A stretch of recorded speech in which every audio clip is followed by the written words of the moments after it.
Shri S.R. Thakur प्रस्तुत इयत्ता 9वी विषय मराठी द्वितीय सत्र परीक्षा उत्तरासह कृतीपत्रिका क्रमांक 3 गुण 80 वेळ 3 तास। विद्यार्थी मित्रांनो, व्हिडिओ आवडल्यास व्हिडिओला लाईक करा, शेअर करा आणि जर सबस्क्राईब केले नसेल तर सबस्क्राईब करा। विभाग 1 गद्य उतारा पठित। प्रश्न क्रमांक 1 पुढील उतारा वाचून दिलेल्या सूचनांनुसार कृती करा। विद्यार्थी मित्रांनो, दिलेला हा उतारा काळजीपूर्वक वाचा आणि दिलेल्या उताराच्या खालील कृती सोडवण्याचा प्रयत्न करा। कृती क्रमांक 1 आकृती पूर्ण करा। मुळगावकरांचे छंद, छायाचित्रण आणि झाडे लावणे। कृती क्रमांक 2 मुळगावकरांचे जीवन समाधानी आणि कृतार्थ। कृती क्रमांक 3 अचूक शब्द ओळखा। विद्यार्थी मित्रांनो, विहीर आणि प्रदर्शन हे शब्द असेच लिहा। प्रश्न क्रमांक ब मुळगावकर या शब्दातील अक्षरापासून 4 अर्थपूर्ण शब्द तयार करा। अर्थपूर्ण शब्द मूळ, गाव, गार आणि वर। प्रश्न क्रमांक 4 स्वमत तुम्हाला माहीत असलेल्या प्रसिद्ध उद्योग व्यापाऱ्यांची नावे लिहा। विद्यार्थी मित्रांनो, याबाबतचे उत्तर स्वतः लिहिण्याचा प्रयत्न करा। दिलेल्या उताराच्या आधारे सूचनेनुसार कृती करा। आकृतीबंध पूर्ण करा।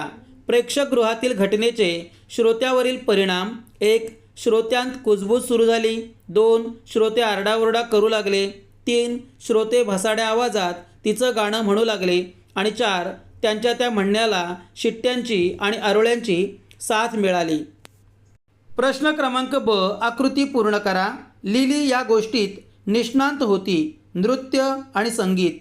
प्रश्न क्रमांक ब लिली हार्लेबाबतचा मॅनेजरचा अनुभव। उत्तर लिली हार्ले एकदा रंगमंचावर गेली की तिच्याकडे मॅनेजरला कधी बघावेच लागत नसे।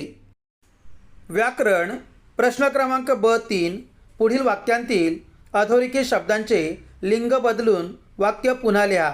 1 नर्तकीचे नृत्य प्रेक्षणीय होते। उत्तर आहे नर्तकाचे नृत्य प्रेक्षणीय होते। प्रश्न क्रमांक 2 सवाई गंधर्व महोत्सव प्रसिद्ध गायकाच्या गायनाने रंगला। उत्तर सवाई गंधर्व महोत्सव प्रसिद्ध गायिकेच्या गायनाने रंगला। प्रश्न क्रमांक 4 स्वमत स्टेज मॅनेजरच्या जागी तुम्ही आहात अशी कल्पना करून त्या प्रसंगात तुम्ही कसे वागाल ते सविस्तर उत्तर लिहा। विद्यार्थी मित्रांनो, दिलेले स्वमत स्वतः लिहिण्याचा प्रयत्न करा। अपठित उतारा प्रश्न क्रमांक क 4 पुढील उतारा वाचून दिलेल्या सूचनानुसार कृती करा। विद्यार्थी मित्रांनो, हा अपठित उतारा आहे, म्हणजे पुस्तकाच्या बाहेरचा उतारा आहे।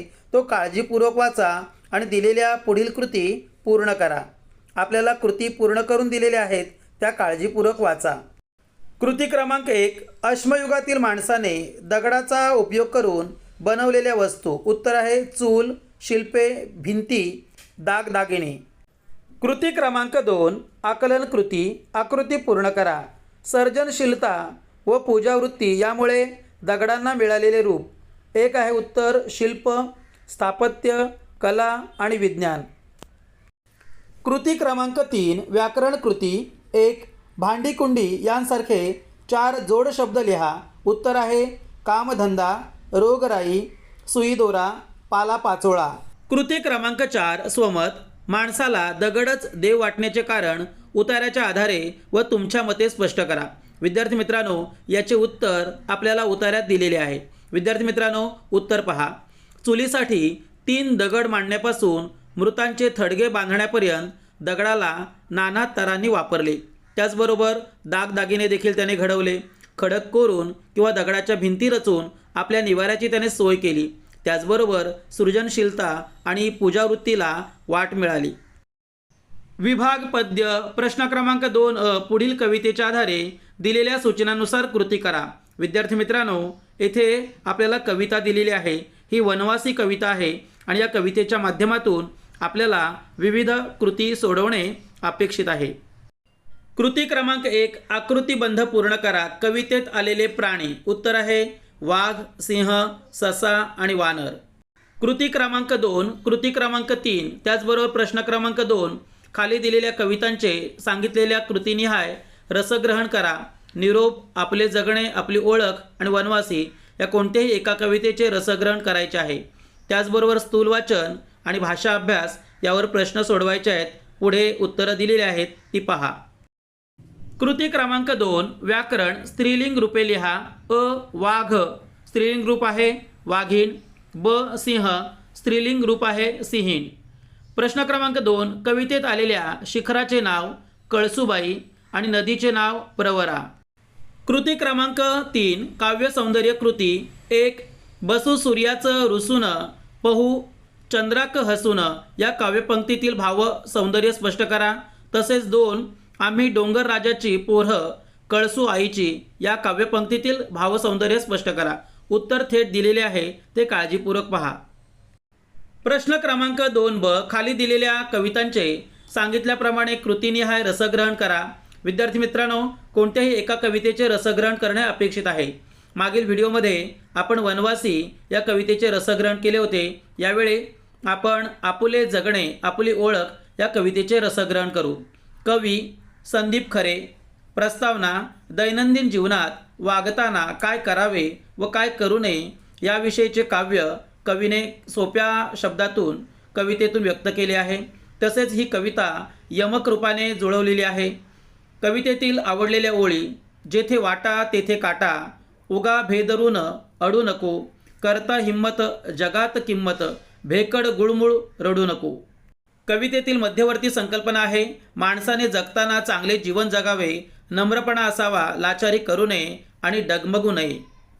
ही कविता आवडण्याचं कारण म्हणजे या कवितेतून माणसानं कसं जगावं याबाबतचं भाष्य या कवितेत केलेलं आहे. शिवाय माणसाकडे नम्रता असावी, चांगले जीवन जगताना आपण डगमगू नये याबाबतचे विधान या कवितेत केलेले आहे आणि म्हणून ही कविता खूप सुंदर आहे. विभाग 3 स्थूल वाचन. प्रश्न क्रमांक 3 पुढील कोणत्याही 2 कृती सोडवा. विद्यार्थी मित्रांनो, दिलेले प्रश्न पहा आणि त्या कृती सोडवण्याचा प्रयत्न करा. विभाग 4 भाषाभ्यास. प्रश्न क्रमांक 4 अ पुढील सूचनानुसार कृती करा. 1 चेतन गुणोक्ती अलंकाराचे वैशिष्ट्य सांगून एक उदाहरण लिहा. उत्तर 1 अचेतन वस्तूंना सचेतन मानले जाते. 2 त्या वस्तू सजीव प्राण्यांप्रमाणे किंवा माणसाप्रमाणे वागतात असे वर्णन केलेले असते. उदाहरण नित्याचेच दुःख होते उषागती बसलेले तोच अवचित आले सुख ठोठावित दार. प्रश्न क्रमांक 2 कंसात दिलेल्या सूचनेप्रमाणे वाक्याचे रूपांतर करा. 1 नेहमी खरे बोलावे नकारार्थी करा, कधीही खोटे बोलू नये. प्रश्न क्रमांक 2 हा तलाव अतिशय सुंदर आहे, उद्गारार्थी करा. आहा हा अतिशय सुंदर तलाव आहे हा. प्रश्न क्रमांक 3 म्हण म्हणजे काय ते सांगून खालील म्हणींचा अर्थ सांगा. 1 दिव्याखाली अंधार. उत्तर दिवा दुसऱ्यांना उजेड देत असला तरी त्याच्याखाली अंधारच असतो. तसेच चांगल्या माणसात सुद्धा एखादा दोष असू शकतो. प्रश्न क्रमांक 2 थेंबे थेंबे तळे साचे.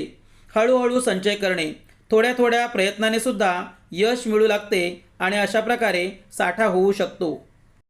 प्रश्न क्रमांक 4 रस प्रकार सांगून खालील उदाहरणातील रस प्रकार ओळखा.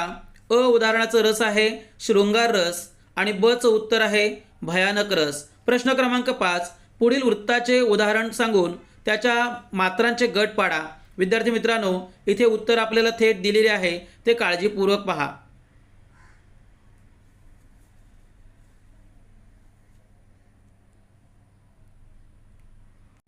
प्रश्न क्रमांक ब स्वाध्यायावर आधारित कृती. 1 विरुद्धार्थी शब्द लिहा. अ सावली उत्तर आहे ऊन. आ नापास उत्तर आहे पास. प्रश्न क्रमांक 2 वचन ओळखा. अ घड्याळ एकवचन, ब गाणी अनेक वचन. प्रश्न क्रमांक 3 पुढील इंग्रजी पारिभाषिक शब्दांना मराठी प्रसिद्ध शब्द लिहा. अ एक्सचेंज देवाणघेवाण, ब ॲक्शन कृती. प्रश्न क्रमांक 4 गटात न बसणारा शब्द लिहा.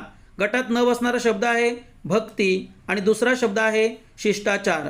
प्रश्न क्रमांक 5 अचूक शब्द लिहा. निरीक्षण आणि घोंगडी हे शब्द असेच लिहा. प्रश्न क्रमांक 6 पुढील शब्द परसवर्णाने लिहा.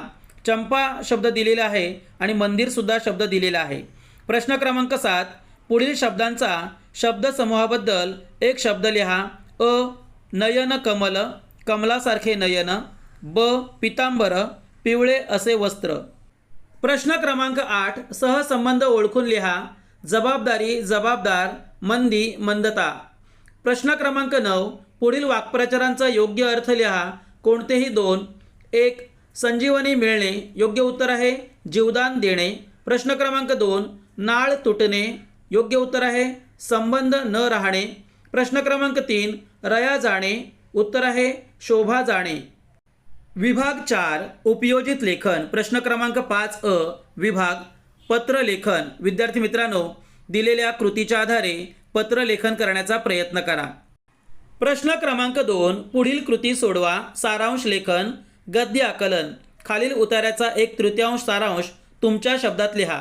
विद्यार्थी मित्रांनो, या दिलेल्या उतार्याचे अतिशय कमीत कमी शब्दात आपल्याला वर्णन करायचे आहे, म्हणजेच 1/3 सारांश लिहिणे अपेक्षित आहे.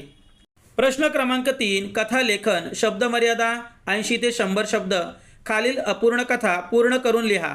विद्यार्थी मित्रांनो, येथे अपूर्ण कथा दिलेली आहे, ती आपल्याला पूर्ण करणे अपेक्षित आहे. प्रश्न क्रमांक 5 खालील कृती सोडवा.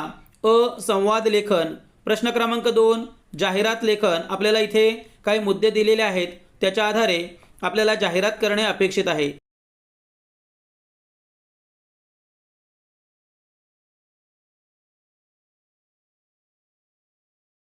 प्रश्न क्रमांक लेखन कौशल्य.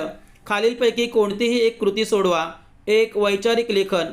दिलेल्या मुद्द्यांच्या आधारे आपल्याला एक लेखन म्हणजेच परिच्छेद लिहिणे अपेक्षित आहे. इथे मुद्दे दिलेले आहेत.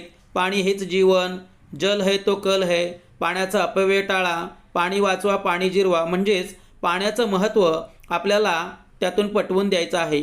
किंवा प्रसंग लेखन.